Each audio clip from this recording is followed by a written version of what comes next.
And now, AM 650 presents your source for leading-edge news and information on today's hottest products and services. This is Experts on Call on AM 650.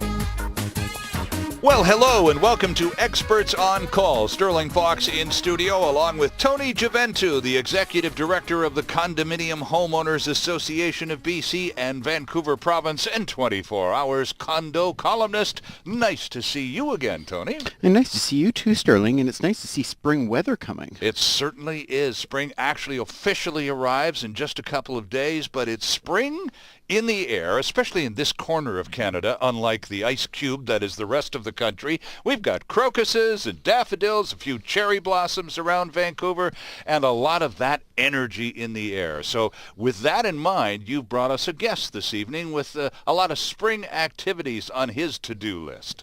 Well, we have Dan with us from Remdal Painting and Restoration, and we're going to talk about all those folks that start getting into the bug of doing their spring projects and their stratas. So painting for decks, balconies, wood surfaces, their buildings, all of the trim and the detail. So stratas start looking at their projects this summer.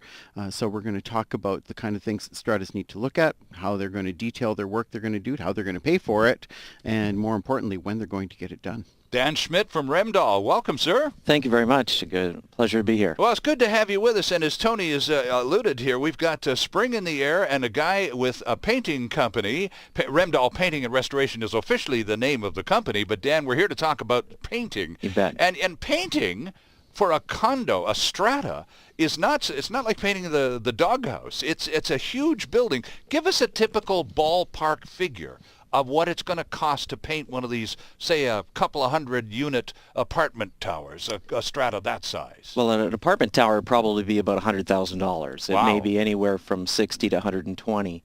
Most of the your typical townhome complexes are probably $50,000 or $60,000 for a complex, but it can go up from there depending on how many units are in the building. And a company like yours, clearly the sort of company that is sought after for this sort of work, how booked are you? How in advance have you already been tied up for spring 2013? Well, we do have some good projects on the books for this year. One of the differences with Remdal Painting and Restoration is that we're a large company. And so we've got a number of our own employee crews able to do projects right throughout the season. So we still have room. I'd love to say we're booked up full, but we're not yet. And so we're in the process of negotiating those kind of things. Well, let's talk, Tony, about how a company or a strata corporation of any size goes about connecting with Remdal, with Dan and his company, to get that spring paint job organized and done. Well, Sterling, I think one of the big issues that we're seeing is now with depreciation reports, strata corporations are actually now starting to get checklists and timelines for maintenance on buildings, right? So they should, we're just this year starting to see people get their depreciation reports, and their depreciation reports are now identifying that, in 2017, they should be targeting that for their summer project of repainting their building and their siding and doing their trim. And so that's a project that should be done at that time schedule. One of the real issues we're dealing with in the industry is we have so many buildings who've been neglecting their maintenance. So that many of them right now are really on catch-up. Let me stop you for just a second, because you're talking about something that perhaps not everybody listening is up to speed with yet, even though strata corporations know about the depreciation report reality. Not even a lot of strata dwellers are aware that their strata is now required by law in British Columbia to organize and produce this report every year. This is a fairly new law, effective about, 6 months ago now, right? Well, the law requiring depreciation reports actually comes into full effect this year. In December of 2013. Stratas have had a 2-year kind of amnesty period to kind of pull it together.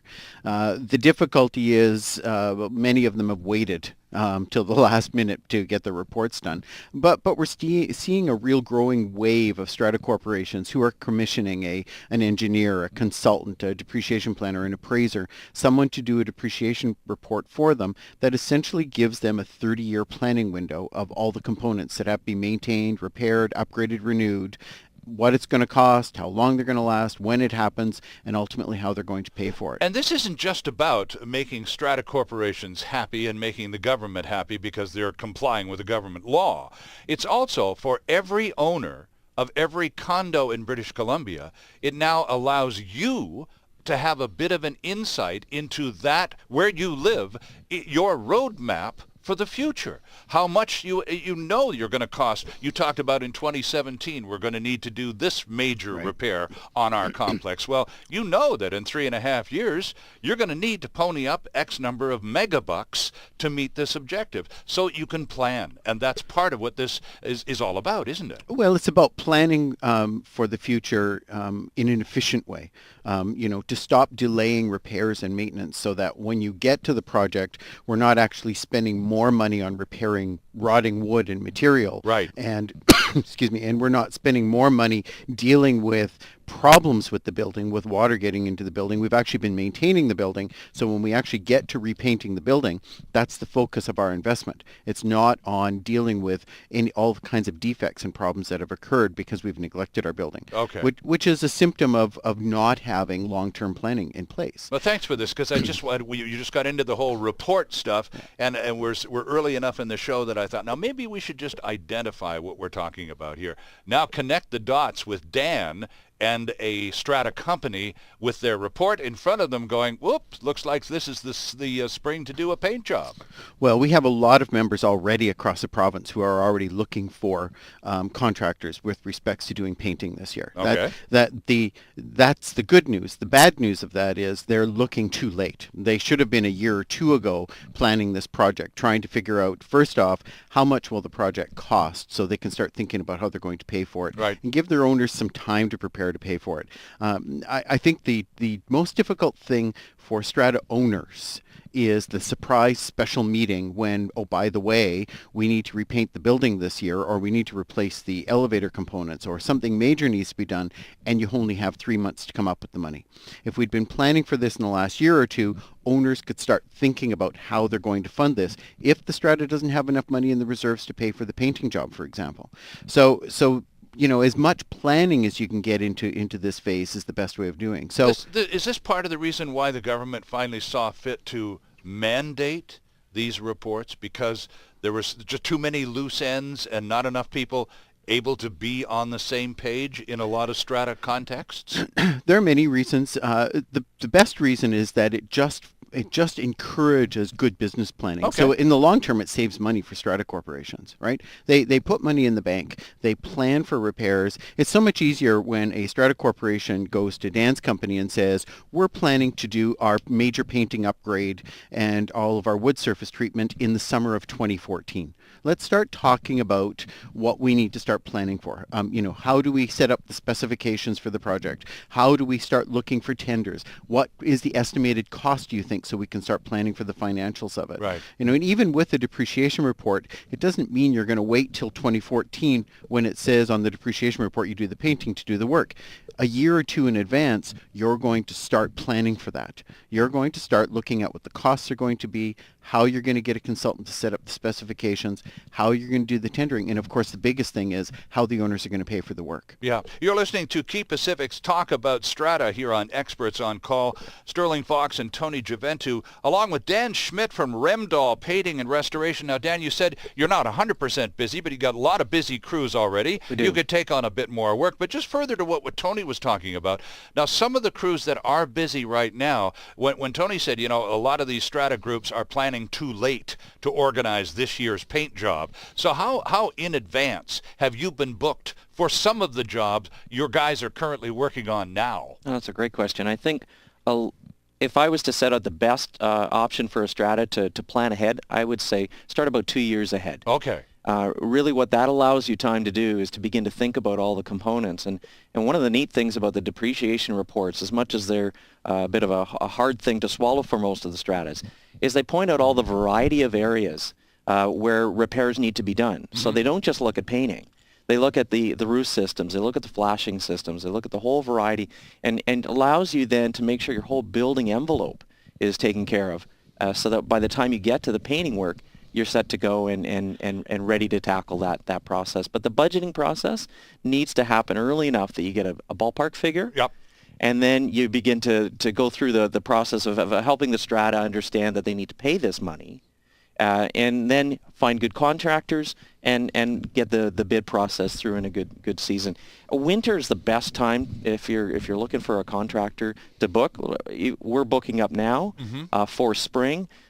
We're probably at our most competitive when the winter season is on because we can't do the work, so we're looking for the work. Okay. And that would be very common in the industry. Now, you mentioned the bidding process. So when a strata decides, okay, spring 2013 has arrived, it's time to paint the old building, it's not an automatic that they're going to call your company, is it? Is it typical practice, Dan, that a strata corporation would solicit several bids and then make a decision based on a competitive array of options? Yes, we're normally in a competitive situation with 3 or 4 or 5 other contractors, and typically what I'd recommend is that you get contractors that are of like quality, that you do some kind of reference check beforehand to make sure that they're all qualified companies that have been around for a while. They have their own employees that take care of their work. They do quality work and have been doing quality work and will be around for a while to take care of your building after.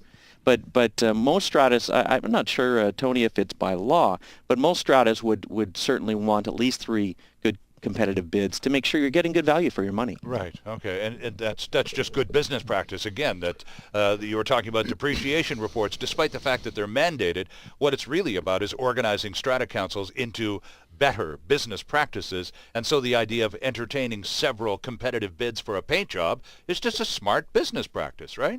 Well, it's a very smart business practice, and what it prevents is someone within the strata or a contractor for the strata saying, I have a friend who can do the job and I can get you a great deal. Sure. The difficulty for strata corporations is they're vulnerable because they're a collective group of owners. To eliminate that vulnerability so they can be sure of what they're getting, what they really need to do is a multi-step process. The first step is they need to set specifications for the project. So the specifications will include the scope of work to be done, materials used, deal with site preparation, deal with waste disposal, deal with things like warranties, deal with things like long-term maintenance. It describes in detail what the scope of the work is going to be. Then when you go out to get quotes from several contractors, everybody's bidding on the same thing. Sure, right? sure. Because if they're not bidding on the same thing, it's unfair for the contractors, but the strata corporation has no way of knowing what they're going to get. Right. And that makes it very vulnerable for the strata corporation. Let me flip that coin, though, and talk to Dan on the other side, the contractor. How many times do you get a request to submit a quote from a strata council that is, shall we say, less organized than the ones Tony are talking about, that don't have all of the types of the work identified? They just sort of say, well, we'd like you guys over at Remdal to tell us how much you're going to charge to paint our building, and then get back to us when you've got a number. Does that happen? Are some of them that vague? Yeah, Stirling, that's actually very common. That a lot of times they'll say, come out, take a look at our building, and if it's painted now, put a quote together to paint it again. And so they won't define what level of preparation, whether there's any repairs that are required. Sometimes they won't even know what surfaces are needed, whether they want to paint the stucco or not, or whether it's just a trim repainting or those kind of components. So that kind of thoughtful process that goes in advance, I think, gets you better contractors and ultimately gets you a better number that you can compare apples to apples between the 2 bids that you get. Now, you've been at this for a long time. You've been in painting for Yes. 20 plus years. Why do you think it is that people come to a professional like you and your team at Remdal and present you with such a vague, unorganized challenge like that? Especially when, as you've already indicated, a typical job is $100,000, Dan. Yeah. I think a lot of it is because they're volunteers. They just don't know better. They are doing their best. They haven't been in contractual law. They don't deal with contractors much, and it's just very difficult for them to know even what questions to ask. And so they need some advice, frankly, and this show, I guess, is part of that as well. Well, it certainly is. Or we try to be, don't we, Tony? We try to be the kind of place where people who live in stratas and people who are considering living in stratas can come to every couple of weeks here on AM 650 and kind of get up to speed with things that perhaps they hadn't thought about before. Well, there's a lot of the issues that come up with respects to preparation of sites. A lot of strata corporations, you take mid-rise buildings or townhouse complexes, a lot of them have rather expensive and rather important gardens and landscaping Yes. that they associate with their buildings. Mhm. And every year, I guarantee by the end of September, we will have a ream of complaints about the company who came in to do painting on their buildings, who destroyed their landscaping. Guarantee it. And it's a significant value for the life of the property, for the culture of that community, but it's also a significant asset value. And then they're struggling fighting after the project's over is how are we going to deal with getting the landscaping restored? What about the damaged trees and the shrubs? And what about the other issues? Its site preparation is just as important as the actual job itself. Interesting stuff. Well, hopefully, as Dan has indicated just a moment or so ago, hopefully by listening to a program like this, Strata people are going to get a little better idea of how best to organize themselves and present their case to professionals in the painting, in this case, industry, to get the best bang for their buck. That's what this is about. Dan Schmidt from Remdal is with us, Tony Gioventu and Stirling Fox. Lots more ahead on Key Pacific's Talk About Strata. Delivering relevant and beneficial consumer information. This is Experts on Call. And there's more still ahead on AM 650.